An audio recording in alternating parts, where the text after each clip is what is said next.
ভোটের আগে তুলকালাম কাণ্ড। বিজেপির প্রচার মিছিল ঘিরে তীব্র উত্তেজনা ছড়ালো এলাকায়। শাসক এবং বিরোধী দুই পক্ষই একে অপরের বিরুদ্ধে হামলার অভিযোগ তুলেছে। দুপক্ষের হাতাহাতির ঘটনায় বহু কর্মী আহতও হয়েছেন। ভোটের মুখে শাসক এবং বিরোধী দলের মধ্যে ঝামেলার ঘটনাকে ঘিরে রাজনৈতিক উত্তেজনা একেবারে চরমে উঠেছে। এক ঝলকে দেখুন সেই ভিডিও।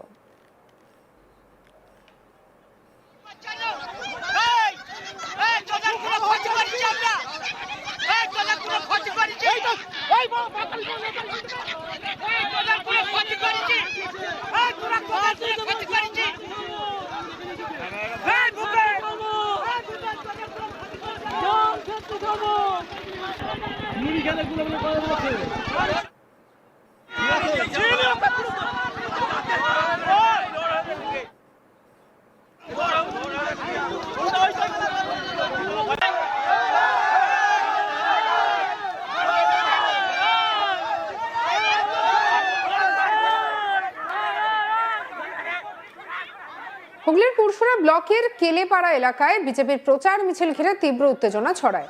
শনিবার কেলেপাড়া পঞ্চায়েতের এলাকায় বিজেপি প্রার্থী বিমান ঘোষের নেতৃত্বে একটি প্রচার মিছিল বের করা হয়।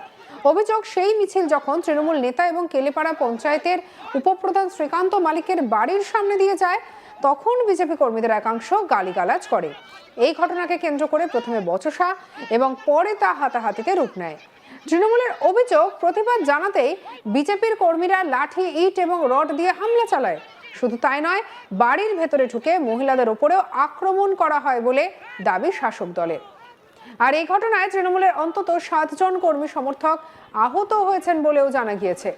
আহতদের স্থানীয় স্বাস্থ্য কেন্দ্রে নিয়ে যাওয়া হয় এবং কয়েকজনের অবস্থা গুরুতর বলেও দাবি করা হয়েছে।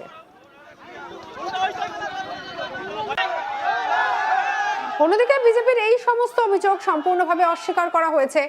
তাদের পাল্টা দাবি, তারা শান্তিপূর্ণভাবেই প্রচার মিছিল করছিল। সেই সময় তৃণমূল কর্মীরাই হঠাৎ করে হামলা চালায়। বিজেপির অভিযোগ, তাদের মহিলা সমর্থকের উপরে মারধর করা হয়েছে এবং পরিকল্পিতভাবে মিছিল ভাঙচুর করা হয়েছে।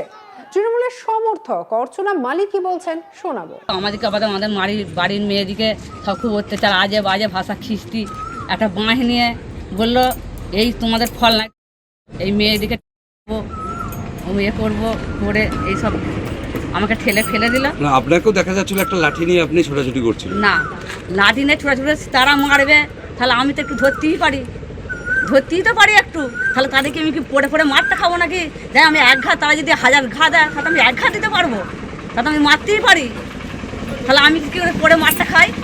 তারা যখন পার্টি দেয়, তারা যেন মিছিলে বেড়েছে, মিছিলে বেরিয়ে চলে যায়, তাহলে আমার ঘরের সম্মুখীন এসে কেন করবে অত্যাচারটা, কেন করবে? আমার বাড়ির মেয়েদেরকে কেন রান্না করবে? আমার দেহকে কেন মারবে ফেলে? তাহলে আমি কি করে দাঁড়িয়ে থাকি? আপনার এই বলুন তো, কি করে আমি থাকি? থানায় অভিযোগ করেছেন? হ্যাঁ, থানায় যাইনি, যাবো, যেটা তো হবেই। অমন করে মারধর, পার্টি, সবাই পার্টি করছে, কর না। তাহলে আমার বাড়ির সম্মুখীন এসে কেন আমার ধারা করবে কেন? আমার সাউরে একটা বুড়ো মানুষ, তাকে পর্যন্ত মারধর, লাঠি, তারপরে যে কোনো ঠান্ডাগুলো ছিল তাতে করে মার, ইট কথা আমার বাড়ির সম্মুখীনে কথা পড়ে আছে, যত আমাদের বাড়িতে সব ছুটেছে, আমাদের ঘর দুয়ারে ভর্তি হয়ে গেছে। হ্যাঁ, এবার যত ইট, পাশাপাশি ইট ছুঁড়ে চাইছে, আমরা হেঁটে যাই, কী করেছে এই পাশায় মেরেছে, ইটে মেরেছে, আজে বাজে খিস্তি, মেয়ে যাবো, দেখে নেবো, এরকম করে কি ভাষা। কারা করলো এগুলো? ওই যে বিজেপির যে বিমল ঘোষ, ও তো নিজের থেকে তো ওরকম ধারা করলে, ও তো লেইলে দিলে বলেই তো ওর চালাগুলো ওরকম ধারা করতে রইল। অন্যদিকে বিজেপি সমর্থক ঝর্ণা কি বলছে শুনবো তার কথাও। টানছি যে দিদি চলে আসো, ওদেরকে কিছু বলতে হবে না, ওরা মারবে, ওদের হাতে অনেক লাঠি আছে। দিদিকে যখন ধরছি তখন অশৃঙ্খল ভাষা গালাগালি করছে, এমন যা ভাষা বলছে মানে এখানে বলার মতো নয়, মানে খুব বাজে। তখন দিদিকে ধরে টানছি যে দিদি চলে আসো, এক্ষুনি ওদের হাতে বাঁশ আছে, লোহার রড আছে, ইট আছে, এক্ষুনি মেরে দিবে। তখনই এবার কাদা ইট ছিল, ইটটা নিয়ে এমনি হাতে মেরে দিয়েছে। তারপরে ইটটা ফেলে দিয়ে বড় বড় বাদাম জমি আছে, সেই সুলোগুলো উপরে নিয়ে যে ঢুকছে, বলছে মেরেই ফেলবো। তৃণমূলের মহিলারা, পুরুষরা। বিজেপি প্রার্থী বিমান ঘোষ বলেন, এটাই তৃণমূলের নোংরা রাজনীতির সংস্কৃতি। সাধারণ মানুষ এখন আর ওদের পাশে নেই, তাই এভাবে অশান্তি করার চেষ্টা করছে। কি বলছেন বিমান ঘোষ, শুনবো বিজেপি প্রার্থীর কথা। আমরা ওখানে কেলেপাড়া পিততলা আমাদের নির্দিষ্ট শিডিউল অনুযায়ী পারমিশন নেওয়া আছে, যেমন সেরকম আমরা প্রচারে গিয়েছিলাম। যখন কেলেপাড়া পীরতলাটা ক্রস করছিলাম তখন ওখানে কিছু তৃণমূলের যারা ওই প্রধানমন্ত্রী আবাস যোজনার বাড়ি চুরি করেছে, যারা লোকের স্বচ্ছ ভারতের টয়লেটকে চুরি করেছে, যারা জব কার্ডের টাকা চুরি করেছে, তো সেই চোরগুলো ওখানে দাঁড়িয়ে দাঁড়িয়ে ঘেউ ঘেউ করছিল। ঘেউ ঘেউ মানে জয় বাংলা যেটা বলে। তো সেখানে আমি রাজ্য না করে চলো রাস্তার পাশে কিছু লোক যেরকম থাকে তৃণমূলের চলে আসছিলাম। তারপর আমাদের লাস্টে কিছু মহিলা ছিল, সেই মহিলাদেরকে তারা একজনে শাড়ি সাথে দিদি হাতে হাতে লোহা রড দিয়ে মারে, দিদিকেও হাতে লোহা রড দিয়ে মারে।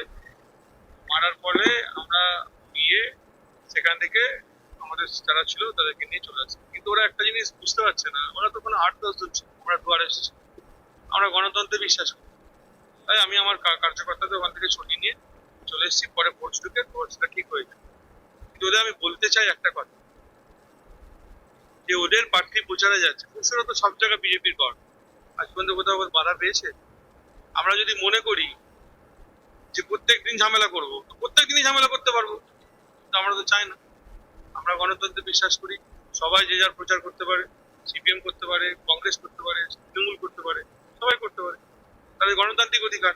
মানুষ যাকে ভোট দিয়ে নির্বাচন করবে সেই জিতবে, বলার কিছু নেই। কিন্তু এই চোরগুলো শুধরাবে না। ওদের ক্যান্ডিডেটও যেমন বালি চোর, আর যারা আজকে করছিল তারাও সেই একই। সুতরাং আমি একটা কথা বলতে চাই এদেরকে, 4 তারিখ আর খুব বেশি দূরে নেই, এখনো শুধরে যান, নইলে সাধারণ মানুষ শুধরে দেবে।